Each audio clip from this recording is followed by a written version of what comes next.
Ate, tuloy na kami ha. Days, oh. Ay, kailangan dito sila sisi. Ano na kami ha.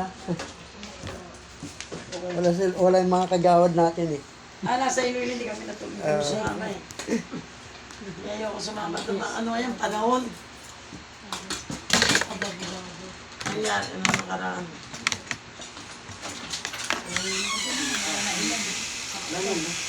Wala basta anak ko. Eh, tuloy na kami sisi. Tuman. Thank you po. Wala ka, hindi ka matin. Ano gano'n? Hindi ka matin. Dapat tapos na yung kumatok ako eh. Pwede ka naman pumasok eh. Tapos na yung ano. Kaya, next time ha, follow Liz. Yan, tatapos natin ang ating Bible study. Sino? Sino ang alam mo? Ano? Ano yan? Ate?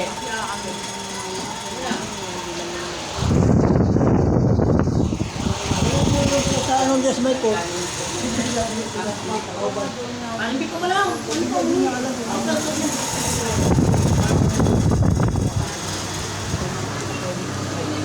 Ha?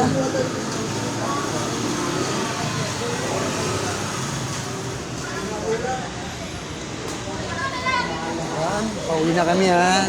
Tapos na yung ating Bible study dito sa barangay. Sana pagpala tayo ng Panginoon. Medyo. Ha? Medyo.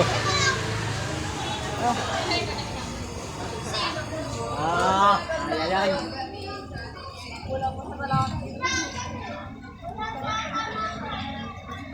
Masarap maglingkod sa Panginoon, di ba?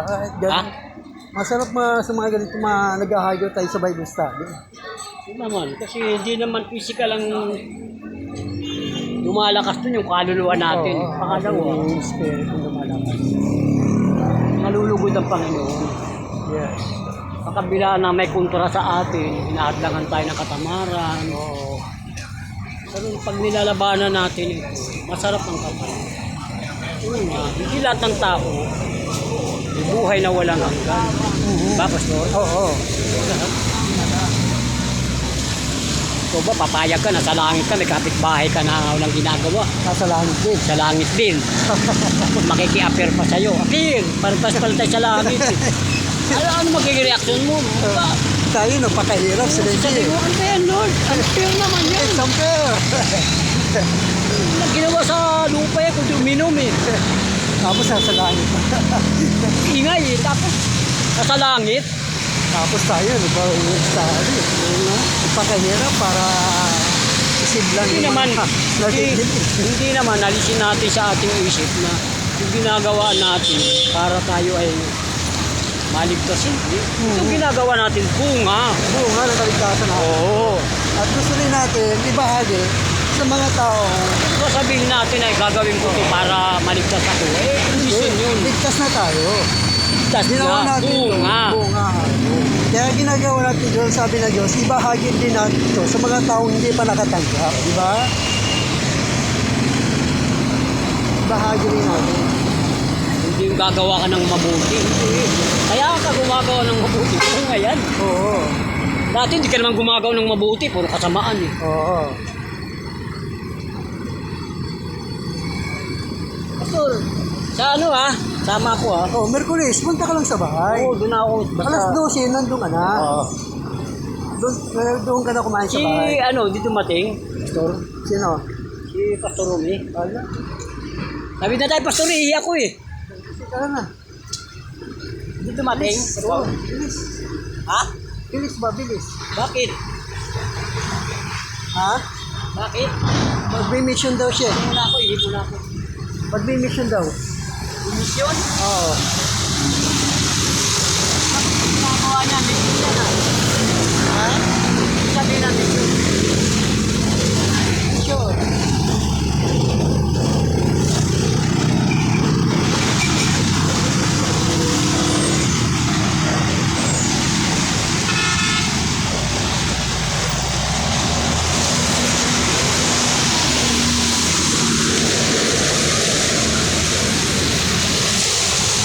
ginagawa niya ba sa'yo? Tumusuporta, mission na yun ah. Ano ibig sabihin niya? Dito ka sa kabila bro, baka makakagit ka dyan. Ano ibig sabihin niya? Ha? Oh, dito na tayo tumawid. No? Dito na tayo tumawid. Ay, hindi, wag. Dami.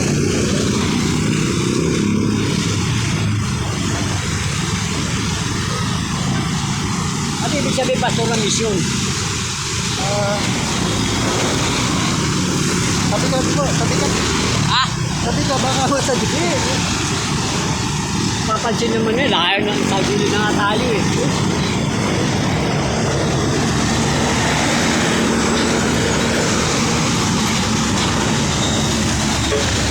Ah, Sabi.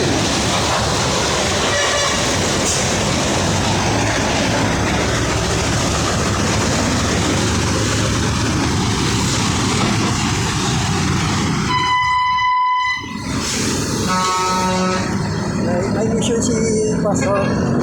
ha? May mission.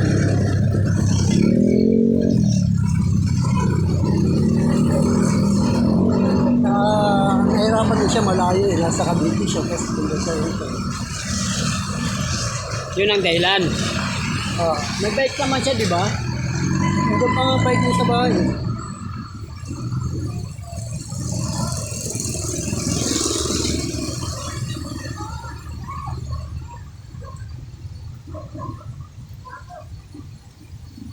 I-check ba si Pastor Ruby sa Cavite? Iwan ko lang.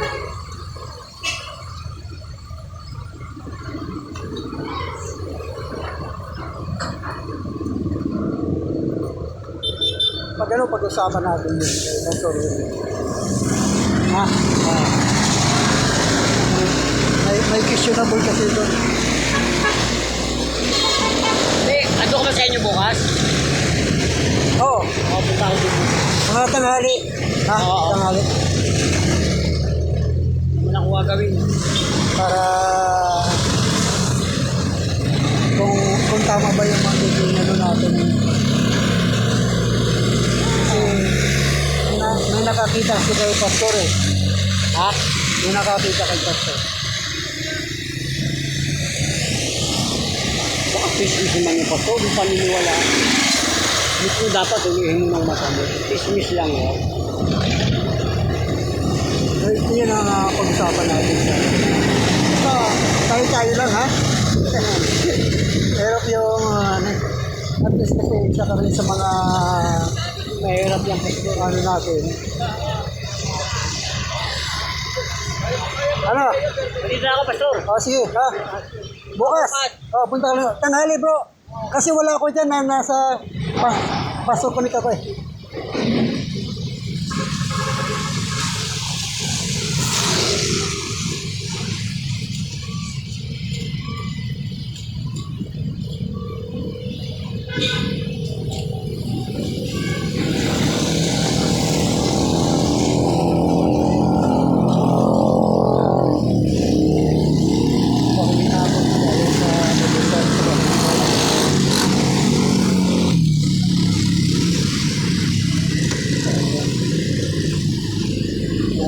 Pagkakara mo sa bahay mo.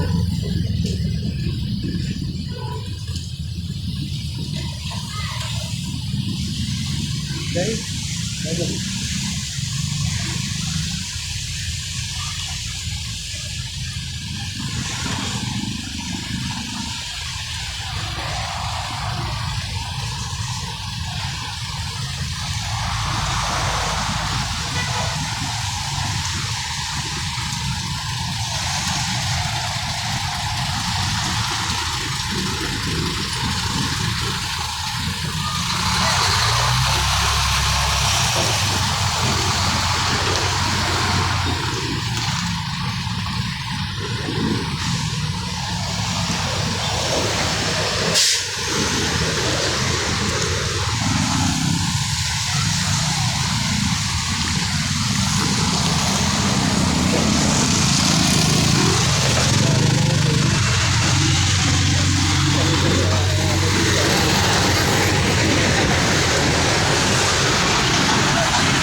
Ayun yung mga ano. Ayun.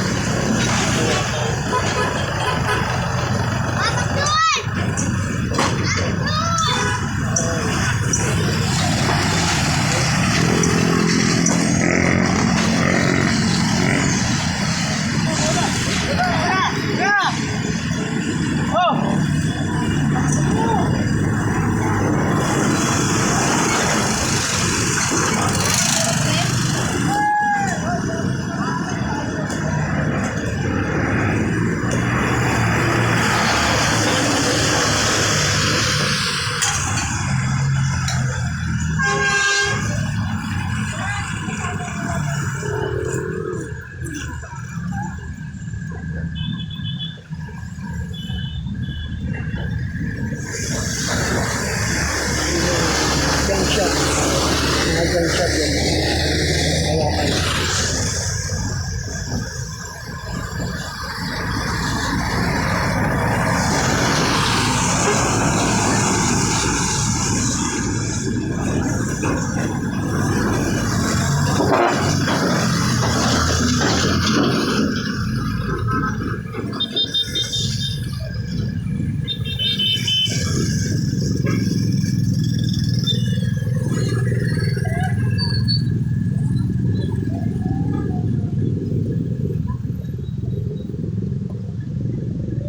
Okay, pasok na tayo sa kapilan. Kapilan, punta tayo.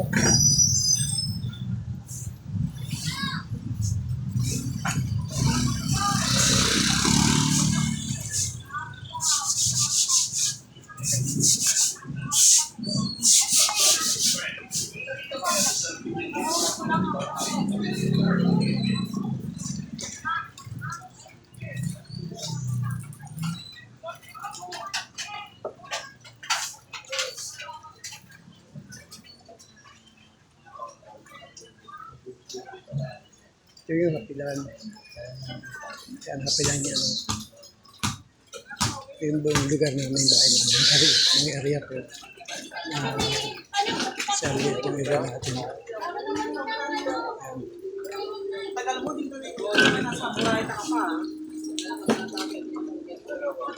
Yan. Yan, nagtitinda ng ano.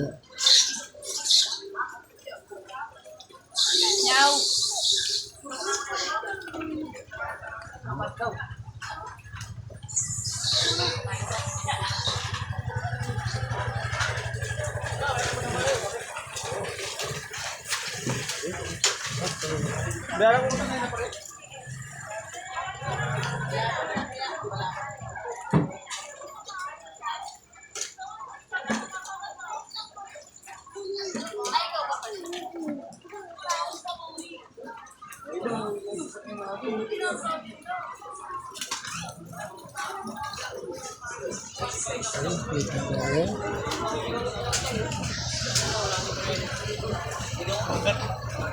Hindi ko lang siya. Kaya naroon ng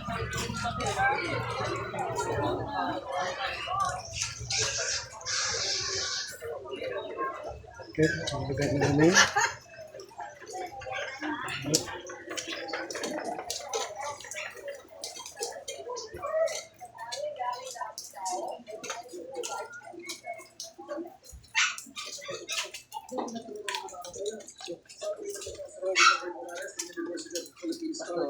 Ay. Okay. Kung gagawin mandatory, nakakailangan ng batas. Kasi kailangan dumaan din sa isang proseso yung laman kung kakantahin. Patuloy namin kinukuha ang panig na Malacanang. Sabi naman Lala, ng Civil wala Service na. Commission. Walang Unang husgahan at walang masamang nakasaad sa awit at panata ng bagong Pilipinas.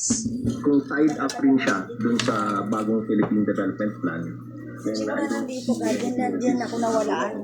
with ensuring that everybody Ayun ko lang kasi manulan eh. Ang tagal-tagal na dyan, walang kumukuha. with the rules Dito ka lang sa bahay, sa kaya nawalan. or by the administration. Baka naman. Para sa GMA Alam, hindi Integrated ako News, si Van talaga Pereira ng Nakaputo, matagal na yan. 24 hours. Dapat bang i-require ang pag-awit at pagtigkas ng bagong Pilipinas Siem at Pledge tuwing flag ceremony? Pakinggan natin ang boses ng ating mga kapuso online tungkol dyan. Para sa ilan, why not? lalo na kung makatutulong pa nila ito para mapakita ng mga Pilipino ang pagiging makabansa. Isa namang simbolo ng pagpupugay at respeto sa watawat at sa Pilipinas ang tingin dito ng isang netizen. Tila din naman pabor ang ilan natin kababayan at tinawag na nila